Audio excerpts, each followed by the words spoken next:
A próxima questão vai tratar também do espaço, a questão econômica do espaço geográfico e a questão socioambiental do espaço geográfico. Os conceitos que a gente vai abordar nessa questão e que a gente vai discutir são natureza, sociedade e região.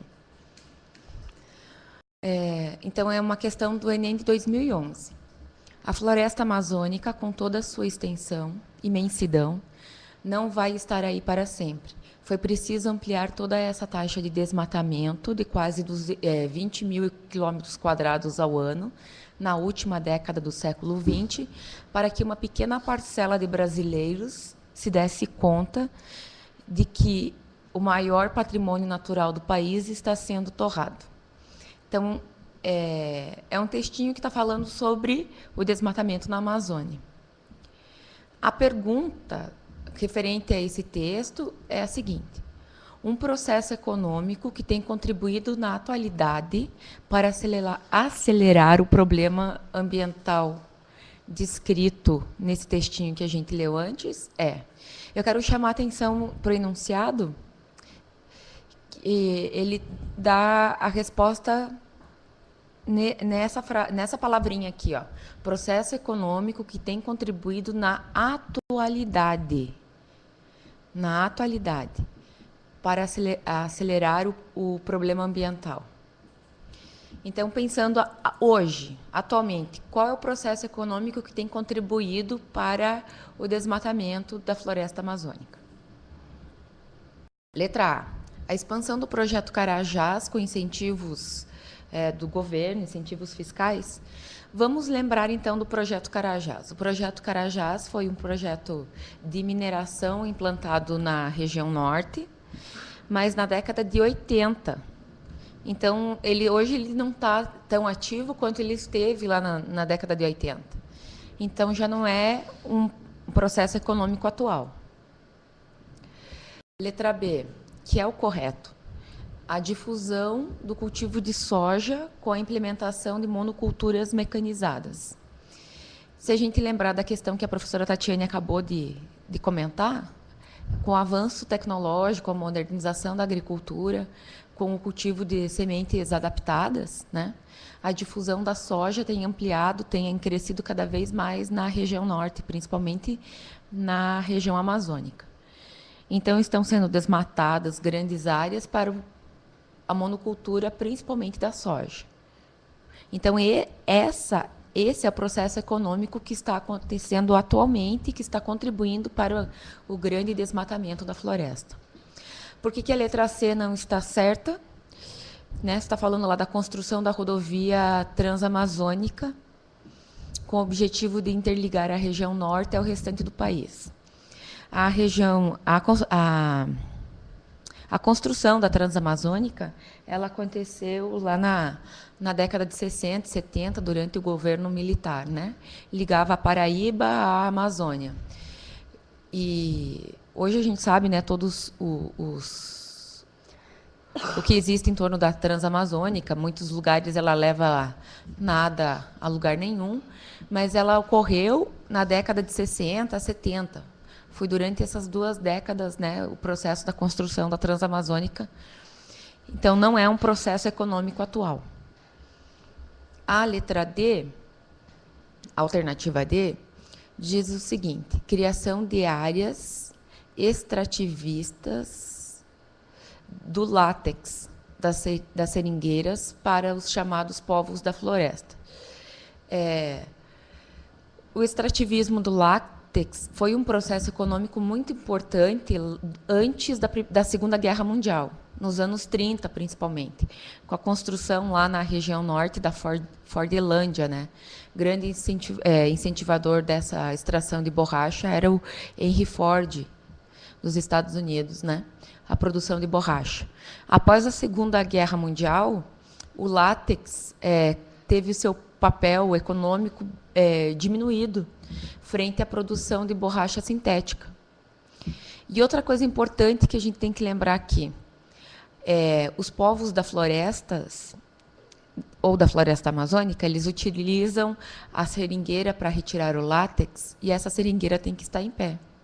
Então, a floresta tem que estar preservada para a extração do látex, porque as nossas seringueiras na floresta amazônica, elas não são cultivadas, não é um sistema de plantation de seringueiras, como aconteceu na Ásia, durante os anos 30, e antes da Segunda Guerra Mundial.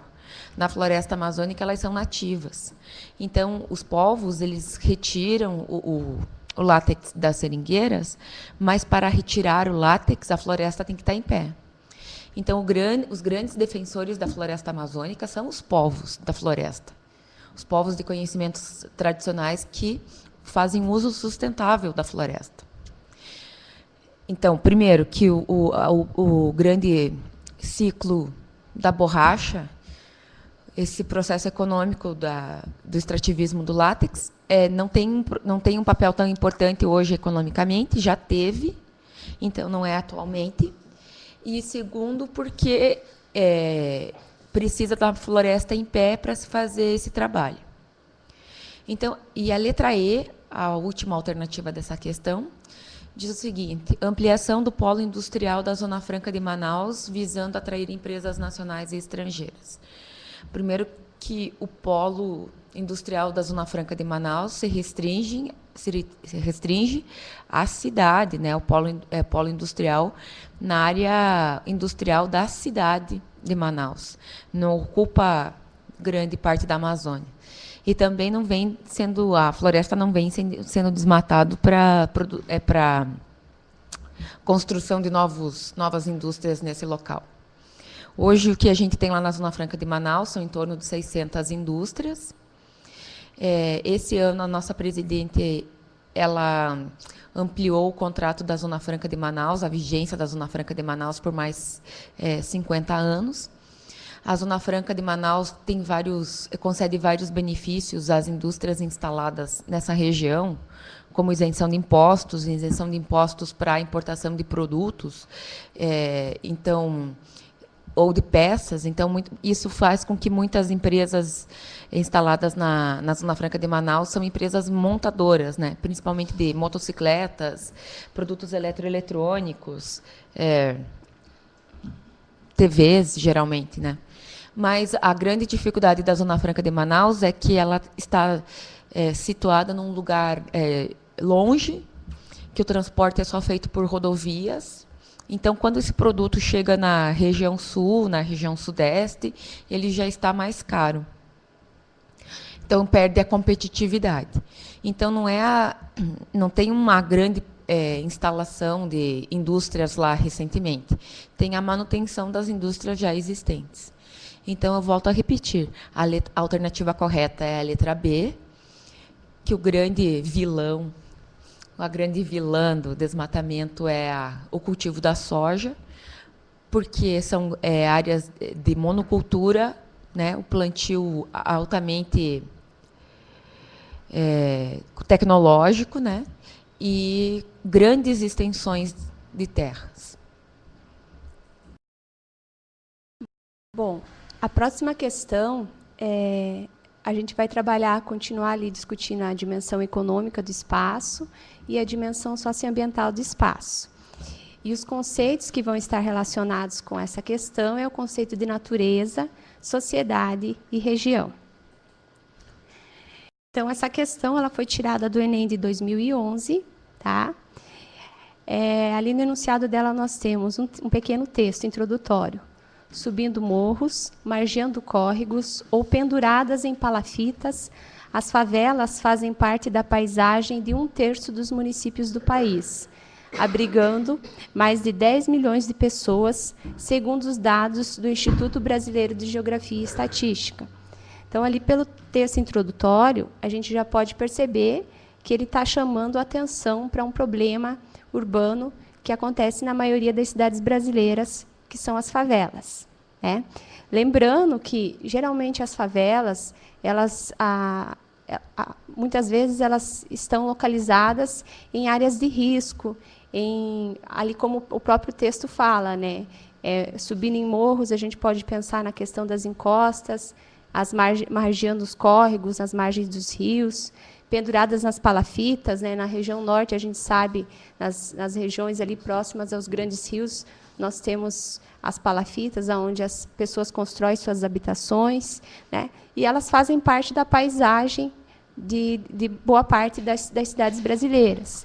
É claro que, dependendo do tamanho da cidade, quanto maior a cidade, maiores vão ser os seus problemas. Então, nós vamos ter favelas com os mais variados tamanhos, né? Até se a gente for pensar ali, no caso, está em cima de uma informação que foi retirada do IBGE. Para o IBGE, ele utiliza alguns critérios para considerar, para que seja considerado como uma favela, mas não é essa a questão que a gente vai entrar agora. Então, ali está dizendo assim: a situação das favelas no país reporta a graves problemas de desordenamento territorial. Neste sentido, uma característica comum a esses espaços tem sido...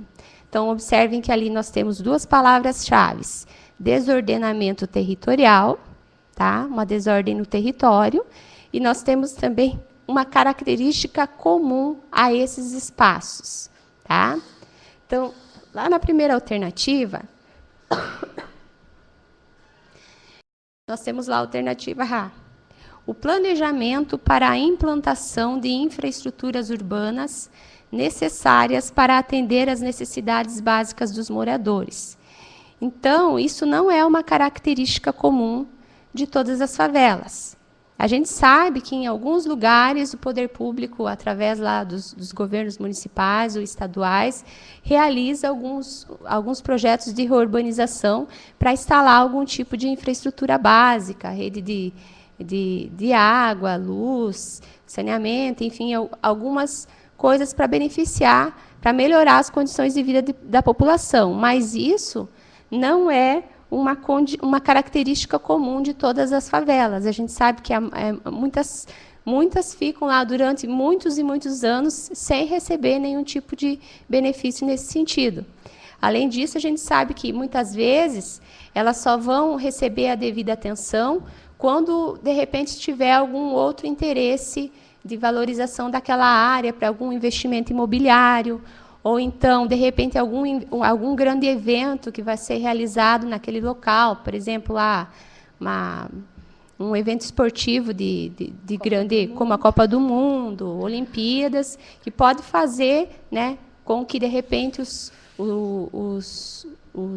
planejadores, lá, os governantes, formulem políticas para estar retirando essa população desse lugar, ou então implantando uma infraestrutura, melhorando as condições de vida dessa população. A segunda alternativa, a organização de associações de moradores interessadas na melhoria do espaço urbano e financiadas pelo poder público. Então, até nós temos, é uma característica de boa parte das favelas, a associação de moradores, que tenham como objetivo a melhoria do espaço urbano. Só que geralmente, elas trabalham sozinhas. Elas não são financiadas pelo poder público, elas não recebem esse auxílio do poder público. Pode até acontecer que, em alguns casos, isso ocorra, mas isso não é uma característica comum de todas elas. Tá? Isso que faz com que essa alternativa esteja errada. A letra C: a presença de ações referentes à educação ambiental, com consequente preservação dos espaços naturais circundantes. Então, pode até ser que aconteçam ações de educação ambiental. A gente até tem conhecimento, em algumas realidades que a gente conhece aqui em Curitiba, que ações de educação ambiental nessas áreas. Mas isso não está refletindo na preservação dos espaços naturais circundantes. Porque em qualquer favela que você for, em qualquer área, você vai perceber que você vai ter rios poluídos, você vai ter ausência de mata ciliar, você vai ter a questão dos resíduos, do lixo, né? Geralmente, você não vai ter ali o lixo jogado em locais inadequados, né? Então, você não vai ter a preservação dos espaços naturais, a questão do esgoto, né? Que tudo isso faz com que os espaços naturais do entorno circundantes eles não estejam preservados. A letra D seria a ocupação de áreas de risco suscetíveis a enchentes ou desmoronamentos com consequentes perdas materiais e humanas, que seria a alternativa correta, né? Como boa parte estão localizadas na margem de rio, nas encostas, como lá o texto inicial falava, né? São áreas de risco, áreas suscetíveis a enchente. Consequentemente, se eu tiver lá um desmoronamento, como a gente sabe que isso é comum acontecer, em decorrência lá de uma... Geralmente, nas épocas mais chuvosas, você tem lá uma quantidade de chuva um pouco maior, então pode vir a acontecer as inundações, como também pode vir a acontecer os desmoronamentos. E, com certeza, terão as perdas materiais, as perdas das casas, dos objetos, dos pertences das pessoas, assim como as perdas humanas, né, que muitas vezes muitas pessoas acabam morrendo por conta desses acontecimentos. E a alternativa E, o isolamento socioeconômico dos moradores ocupantes desses espaços, com a resultante multiplicação de políticas que tentam reverter esse quadro. Na verdade, eles não estão isolados economicamente, né? Eles fazem parte da economia, eles fazem parte da sociedade, né? E muitas vezes esses espaços eles estão bem próximos das regiões centrais. Então, eles têm uma dinâmica própria, eles não estão isolados, eles estão, sim, fazem parte desses espaços, né? E, como a resultante multiplicação de políticas que tentam reverter esse quadro, a gente sabe que isso também nem sempre acontece. Tá?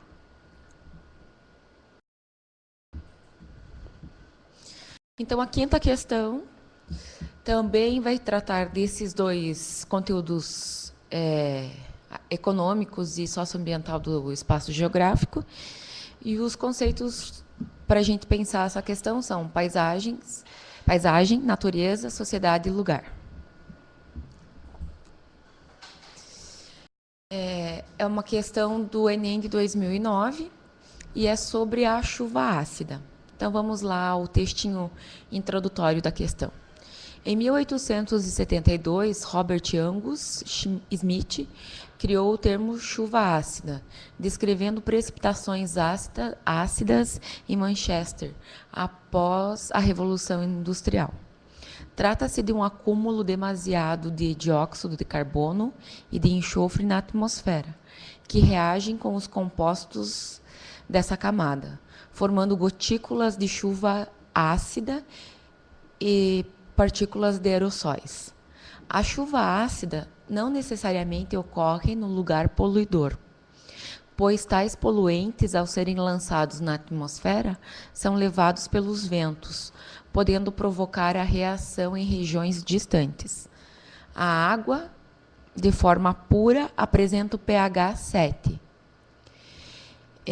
E ao entrar em contato com os agentes poluidores, reage modificando o seu pH para 5,6 e até menos que isso, o que provoca reações e deixando consequências. O texto aponta para um fenômeno atmosférico causador de graves problemas ao meio ambiente, a chuva ácida, ou a chuva que tem pluviosidade com o pH baixo. Esse fenômeno tem como... quais são as características desse fenômeno? Essa pergunta também está bem relacionada com a questão de física, né? Quanto mais baixo o pH, mais ácido é o elemento. Então, a letra A, que é a resposta correta, as características desse fenômeno são a corrosão de metais, pinturas, monumentos históricos, destruição de cobertura vegetal e acidificação de lagos. Como no texto introdutório disse, nem sempre a chuva ácida ocorre no lugar onde ela onde os agentes poluidores são emitidos. Por muito tempo, Cubatão, em São Paulo, era tida como uma cidade superpoluidora, uma das mais poluentes e poluidoras do Brasil. E a chuva ácida foi encontrada não em Cubatão, mas na região próxima e também na região de Mata Atlântica, no litoral do Paraná, porque ela se deslocava com os ventos. Então, muitas áreas produtoras de alimento próximas às regiões poluidoras, os alimentos são contaminados, verduras, por causa da chuva ácida. E fora mesmo a corrosão de carros, de monumentos históricos, né, que acontece nas cidades. A alternativa B está errada, porque ela diz o seguinte: como característica da chuva ácida, a gente tem a diminuição do aquecimento global, já que esse tipo de chuva retira os poluentes da atmosfera. O que causa o aquecimento global não são os mesmos poluentes que causam a chuva ácida, né? A letra C: a destruição da fauna e da flora e a redução dos recursos hídricos com o assoreamento dos rios. O assoreamento dos rios não é causado pela chuva ácida, né? O assoreamento dos rios é causado pelo desmatamento, pela ausência de mata ciliar, pela agricultura desordenada, pelo plantio de forma incorreta, que faz com que a água corra, a terra, né, o solo corra para os rios. Então, essa alternativa está errada, porque a chuva ácida não causa assoreamento e nem redução dos cursos hídricos. Letra D: as enchentes que atrapalham a vida do cidadão urbano, corroendo em curto prazo automóveis e fios de cobre da rede elétrica. Então, chuva ácida não causa enchente. São a grande quantidade de chuvas que causam, né, as enchentes, ou o mau planejamento urbano, com muita área concretada, sem área de absorção do solo, da chuva pelo solo, e sem área de vegetação. Isso sim causa enchentes, ou a laninha, ou El Niño, ou as condições climáticas, né, e não a chuva ácida.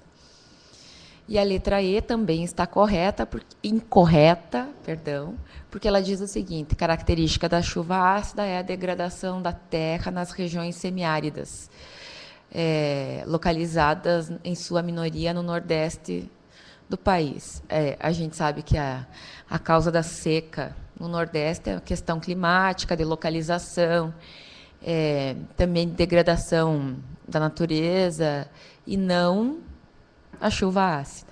Então, essa pergunta a gente classifica ela como fácil, porque os distratores dela, as alternativas, elas já de cara estão dizendo que não é possível.